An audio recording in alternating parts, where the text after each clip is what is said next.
Bonjour à tous, on se retrouve aujourd'hui dans un format un peu particulier pour analyser tactiquement ce qui s'est passé entre Saint-Étienne et Laval mardi soir et plus particulièrement ce qu'a mis en place l'AS Saint-Étienne dans un match clairement couperé, un match qu'on n'avait pas le droit de perdre, ni les joueurs, ni Laurent Batles qui on le sait est un peu sur la sellette étant donné les résultats catastrophiques de ce début de saison.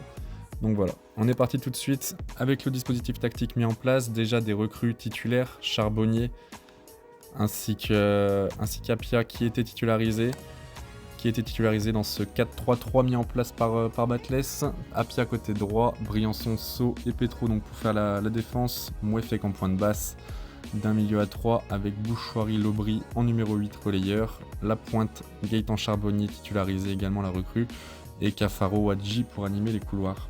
En face de nous, on s'est retrouvé face à un bloc assez bas de Laval avec un 5-3-2 très strict, des lignes qui se déformaient très peu et un bloc qui attendait principalement les offensives stéphanoises. Ça a été compliqué. Face à ça, la solution pour nous, ça a été de mettre du monde dans les interlignes. On le voit avec Petro et Apia qui venaient faire la ligne de 3 de soutien au niveau de Mouefek entre la ligne des milieux de terrain et la ligne des attaquants lavallois. Et derrière, entre la ligne défensive et la ligne des milieux, on a mis 5 joueurs avec Charbonnier qui décrochait, Lobry, Boutchou qui devait jouer dans ces demi-espaces pour faire le lien avec notamment les ailiers et le buteur Charbonnier. C'est ce qu'on recherchait, c'est en tout cas la volonté je pense de Batles de trouver des schémas préférentiels comme ceci avec la Bouchoirie qui se positionne bien dans le demi-espace et qui pourrait faire guise de relais pour ensuite lancer un Charbonnier ou un Cafaro sur un jeu en une touche de balle. C'est malheureusement très loin de ce qu'on a vu très souvent, et là c'est le cas sur cette action en fait. Boutchou décroche et vient chercher le ballon ici entre les deux milieux de terrain, il n'arrive pas à se retourner et au final c'est une perte de balle. Ce qu'on a plus vu aussi du coup ça a été des décrochages de Charbonnier ici qui permet du coup d'attirer le défenseur, son vis-à-vis, le défenseur lavallois. Derrière ça fait de l'espace pour Cafaro, là Apia va réussir à le trouver directement.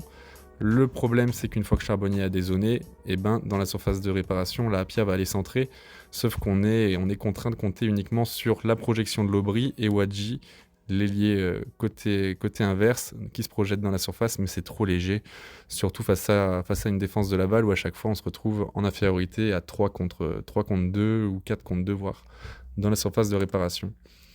Autre schéma qu'on a aussi beaucoup vu, et ça a été bien malheureux, on a beaucoup penché sur le côté gauche, notamment en première mi-temps, surtout en première mi-temps en fait, avec Lobry qui venait toujours compenser et des 3 contre 3, on peut le voir sur les côtés. Là c'est Petro, Wadji, Lobry. Le problème c'est qu'on a été très peu efficace dans ces actions-là, dans ces mouvements, beaucoup d'approximations techniques. Wadji qui fait un match catastrophique. Rapidement, je crois que c'est 50% de passes réussies, 13 ballons perdus, aucun dribble réussi, aucune faute provoquée, aucun duel au sol gagné. Wadji, ça a été très compliqué. Et comme on le voit là sur cette action, c'est Petro qui joue avec lui, qui sollicite le 1-2 en se projetant très vite. Sauf que Wadji manque son contrôle. Derrière, la ligne de passe vers Petro, elle est plus bonne. Et la seule solution qu'il a, ça serait le retrait vers Boutchou. C'est pas ce qu'il va faire, il refait une touche de balle et derrière il perd le ballon au duel. Et ça nous emmène du coup sur les points noirs et les moments où on a été mis en danger dans ce match, les pertes de balles hautes. Là on voit que sur la même action du coup Petro était monté et derrière ça crée un espace immense sur le côté gauche de la défense. Heureusement que les Lavallois n'étaient pas mieux inspirés et plus en réussite technique, parce que là typiquement ça peut faire très mal. À part du coup les pertes de balles, Laval a principalement été dangereux sur corner, coup de pied arrêté. Et sur ces phases de jeu là, ça a été parfois compliqué, mais on était quand même globalement assez bien en place. Là par exemple c'est le premier corner à la 26e. On voit qu'on se positionne avec de l'individuel au point de penalty et dans la surface des 6 mètres, plus un joueur, c'est Apia au point de penalty et Charbot dans la zone des 6 mètres, qui reste en zone. Le problème là, c'est le numéro 6 lavallois qui est laissé seul parce que Lobry est parti gêner un peu le tireur alors qu'il aurait dû se positionner au moins sur la ligne de passe ou en tout cas avoir Wadji qui va ici, sauf que lui était au marquage du joueur qui prenait sa course en dehors de la surface de réparation. Ça a été rectifié sur le corner suivant où Lobry vient du coup dans cet espace sauf que le joueur a reculé, est venu dans le paquet au point de pénalty, et du coup on se retrouve sur une infériorité numérique à ce niveau-là, 5 contre 4, avec toujours Charbot dans la zone du décimètre, mais du coup cette infériorité a fait ils se sont souvent trouvés sur les corners, et ça a été le danger un peu principal de Laval, ça a souvent entraîné des cafouillages. L'Arseneur a été rassurant dans ce domaine-là, mais ça a été l'un des points un peu plus compliqués.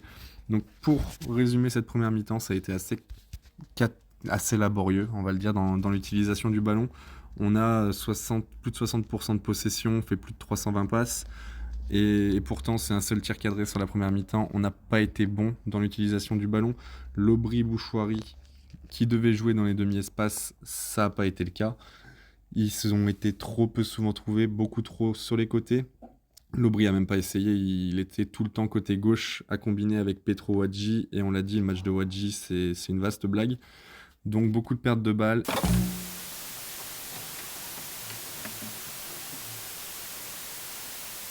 On attaque donc cette seconde mi-temps, et là pour moi c'est le premier gros point positif de ce match, et il est imputé à Batles. On a vu que ça fonctionnait pas, qu'il n'y avait pas assez de monde dans les demi-espaces en première mi-temps.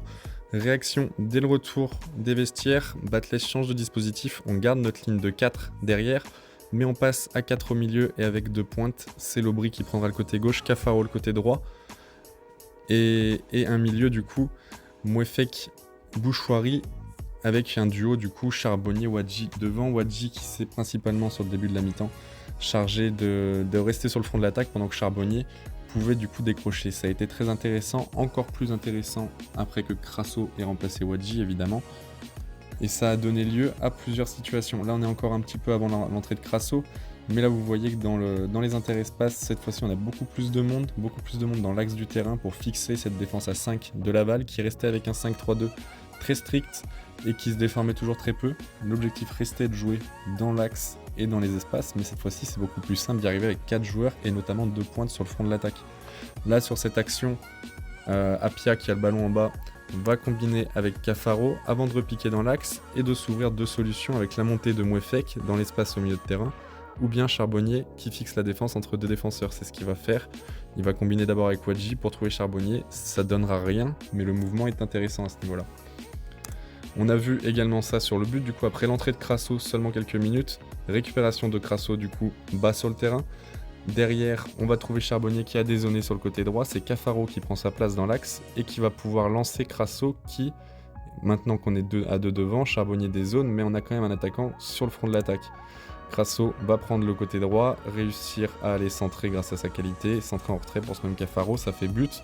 C'est un but qui est très bien construit, qu'on doit en grande partie à la qualité technique de Crasso, mais sur le mouvement c'est intéressant, et c'est le 4-4-2, le changement tactique qui nous offre ça. On le voit encore plus tard à la 70e, avec Charbonnier encore une fois qui dézone. Cette fois-ci il combine avec mon conduit, et il va pouvoir trouver Crasso qui est encore une fois resté sur le front de l'attaque, et qui là va réussir à se retourner et enchaîner la frappe en deux touches de balle. Frappe croisée à terre qui passe pas loin.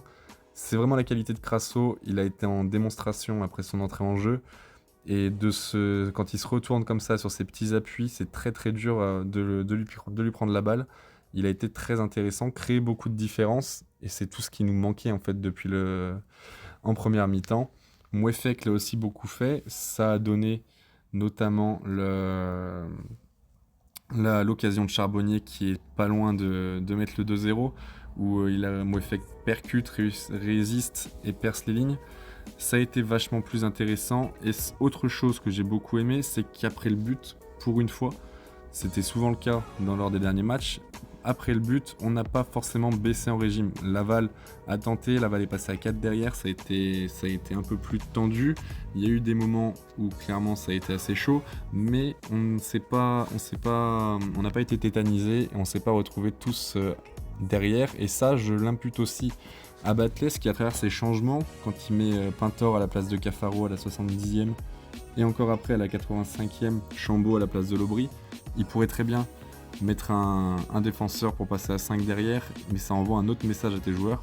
Là clairement c'est quelque chose que j'ai apprécié, c'est qu'on a continué à jouer, on a continué à aller chercher le 2-0, et on le voit même encore là à la 80e. On contre, Pintor est lancé côté droit, quand il se retourne, regardez le nombre de solutions, il y a la ligne de 4 offensif qui est là, Et il a deux solutions. Là, il peut jouer avec Apia ou Monconduit qui se sont projetés. Et il trouvera Crasso, au final, qui va se retourner et tenter la frappe de loin. Ça passe pas loin, c'est intéressant aussi. Donc voilà, pour ce match, on s'arrête là-dessus. Un match difficile, un match très difficile, une première mi-temps avec beaucoup de choses à oublier, mais une seconde mi-temps très encourageante. J'espère revoir ce 4-4-2 face à Niort lundi prochain. Et j'espère surtout que les têtes vont dans le bon sens, parce que là c'est le moment de créer quelque chose. Il va falloir un match référence à Niort, j'attends vraiment ça. Après le nul à l'arraché contre Caen, après la victoire difficile mais encourageante ce soir, il y a quand même beaucoup de points positifs. Larsonneur, Apia, le duo Crasso-Charbonnier, j'ai beaucoup aimé. Mouefek au milieu de terrain, il y a beaucoup de choses sympas. Je souligne aussi le match de Petro qui est très en difficulté, c'est pas son poste offensivement. On voit qu'il y a beaucoup de mal, que ce soit techniquement ou sur les courses. Mais n'empêche qu'il apporte quand même une certaine sérénité sur son côté gauche. Il est pas avare d'efforts. Et pour moi, c'est important. Il y a pas mal de points positifs. On a joué une équipe de Laval qui avait très peu d'ambition, très clairement. Ça nous aide, mais on prend et on attend le match de Niort avec impatience.